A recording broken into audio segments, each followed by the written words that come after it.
Hey, welcome to Real Talk, where I give real answers to real questions from real worship leaders. If you are a real worship leader with a real question and you want a real answer, head right here and submit your question for a future episode. Got some good questions this week? Let's talk about it. I'm in a new town and I'm really missing being part of a worship team.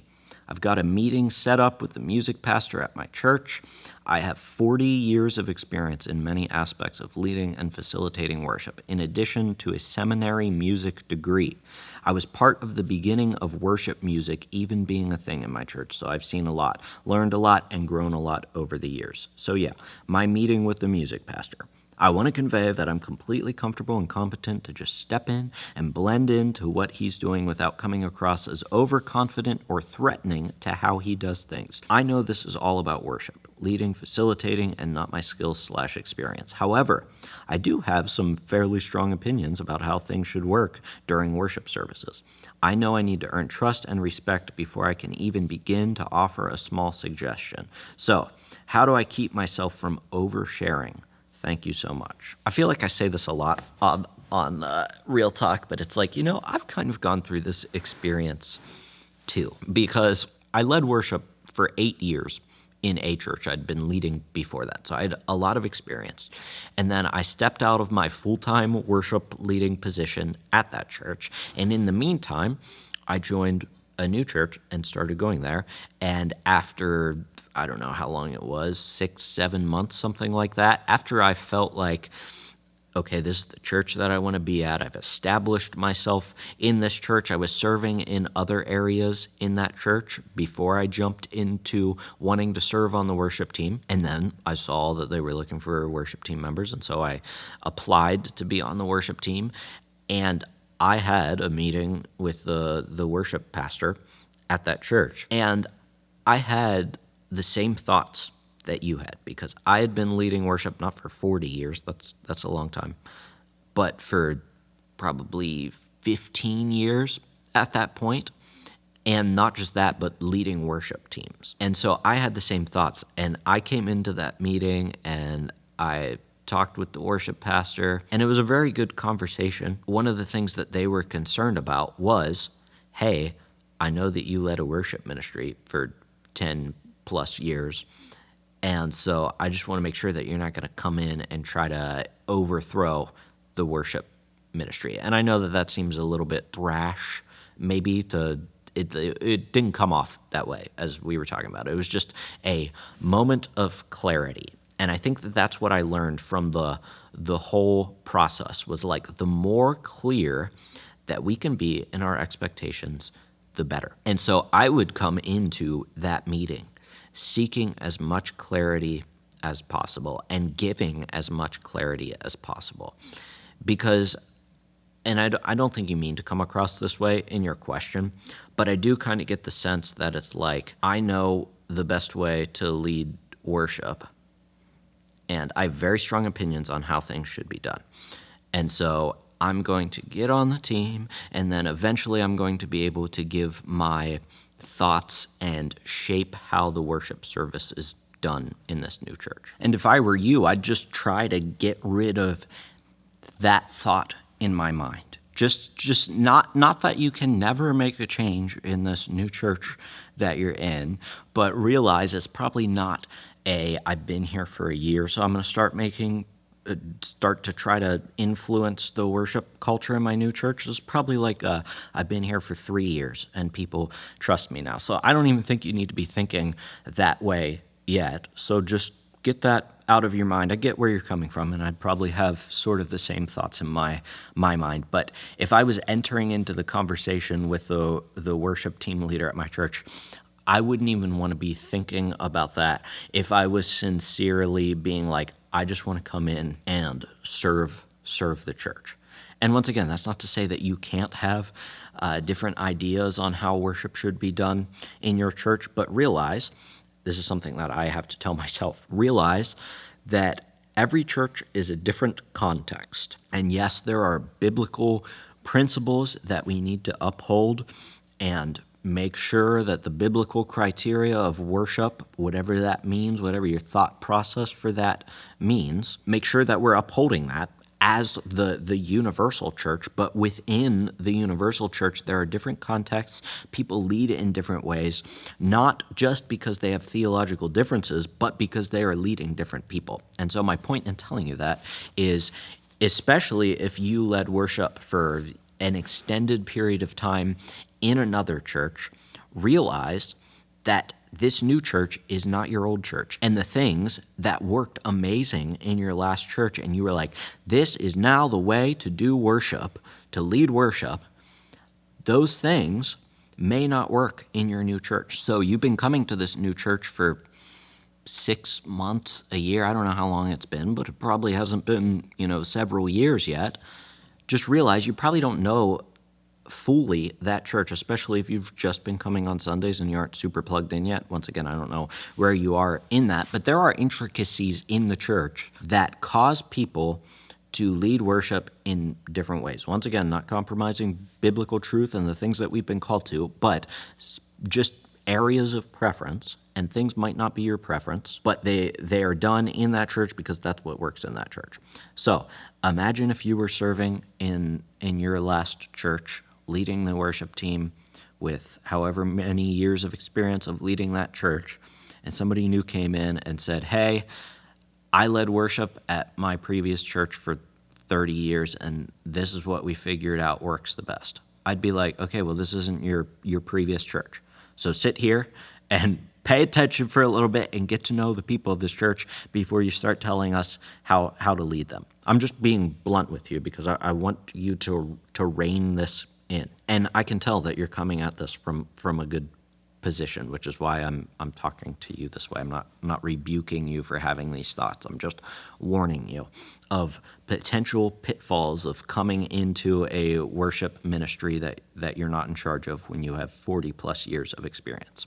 So rein that in, understand, okay, I have my understanding of how worship should be done, but try to separate in your head what are biblical requirements of worship and what are preferences, and those preferences aren't done in a vacuum, but those preferences are done in the context of a specific church, and this new church is not exactly like my old church, so my preferences from my old church that I loved, and I look back on the glory days of you said you've been leading worship for 40 years, I look back on the glory days of the 80s, well, the things in the 80s might not work as well in 40 years later, and so the good old days are not the good old days anymore, and we're not in the good old days anymore, so maybe things need to be done a little bit differently. That's what the whole contemporary worship movement was about. So if anybody has an understanding of change over time and leading in different contexts without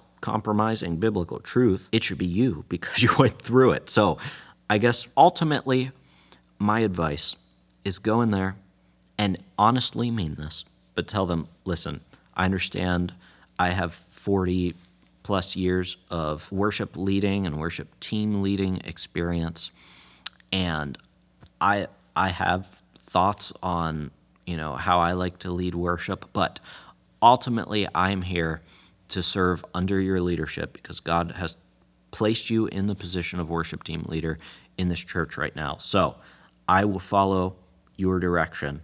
And if you ever need help with things, feel free to ask me because I do have some experience, but I'm here to serve the church and to serve under your leadership. And that takes humility to say that, especially if you've been leading for 40 years, I'm sure that you have more experience than this worship team leader who might, I don't know how old they are. Sometimes, you got a 25-year-old who's fresh out of college who's leading a 60, 70-year-old.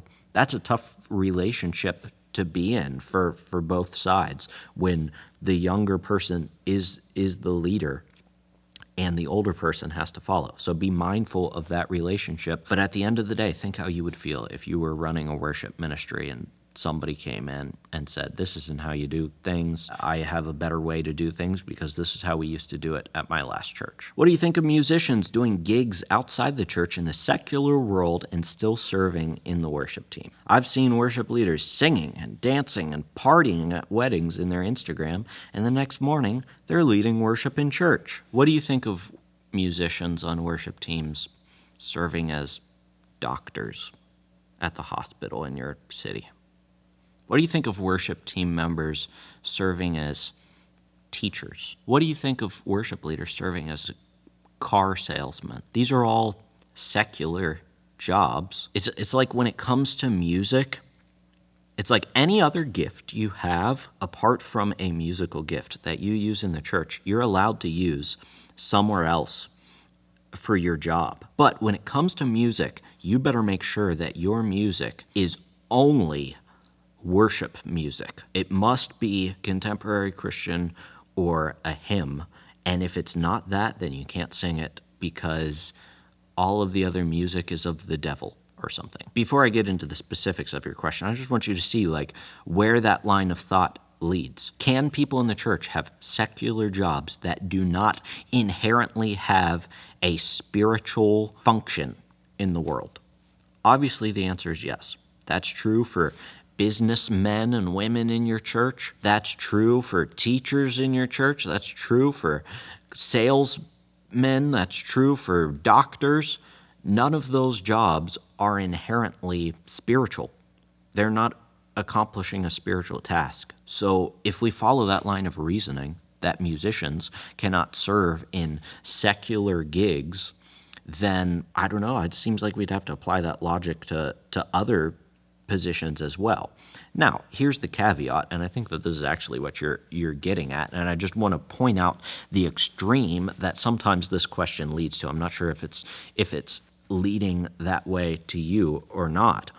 The question is, how do I act as a Christian in the quote-unquote secular world, which, once again, I put that in quotes because I feel like it's a misnomer, as if anything that does not directly apply to the church or has some spiritual function is secular and needs to be avoided, is essentially what I get the feeling that the implication is of calling it the secular world. And so you have to ask yourself, not, can I serve in the quote-unquote secular world, something that doesn't have to do with spiritual responsibility? The question is not, in my mind, I need to remove myself from the secular world. It's how do I act as a Christian, as a believer, being a light, whether I'm in the church or out of the church?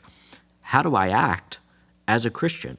Whether I am a doctor, whether I am coach of my kids' soccer team, whether I am a teacher in a school, whether I am a used car salesman, whether I sing music in a secular environment that aren't worship songs. The question is not, can I do those things? It's, do those things line up with me being a follower of Jesus and allow me to live out me following Jesus? And most of the time, the answer is yes, because those things are logistical responsibilities and not moral stands. And so to answer your specific question, I just want you to think about it that way. Can a worship musician serve in a secular music gig? And the answer is 100% yes, as long as them serving in that secular gig does not compromise their beliefs of being a follower of Jesus. Now, when it comes to what you're talking about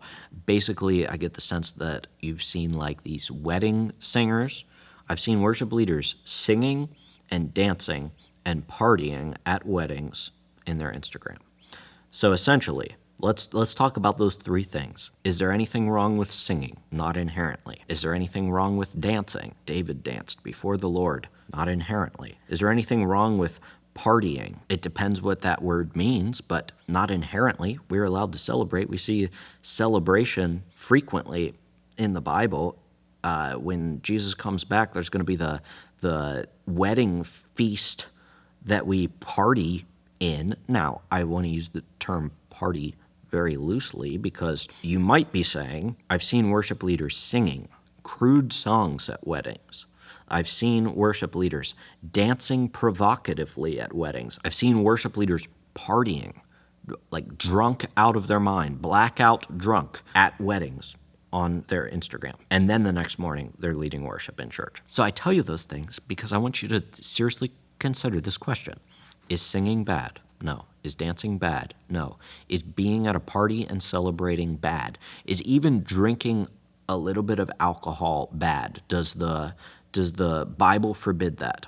It does not. It forbids being drunk. So those three things, just because you saw somebody with a beer in their hand at a wedding doesn't mean that they're an evil person and can't lead worship on Sunday. So my point is, unless these people are compromising, singing songs that they shouldn't be singing with swearing in it and, hurting their witness, if they're dancing in a provocative way that is inappropriate for a believer, if they are partying in a way that is inappropriate for a believer, then they shouldn't be doing that. But that doesn't mean that all worship musicians can never have a secular music gig, just in the same way that people in your church can never have a secular gig, meaning job, that does not have a specific spiritual responsibility or impact in the community. So to answer your question, what do you think of musicians doing gigs outside the church in the secular world and still serve in the worship team? Go for it, with all of that preface that I just gave. Now, if you are concerned with setting some guidelines for what it means to be a worship team member,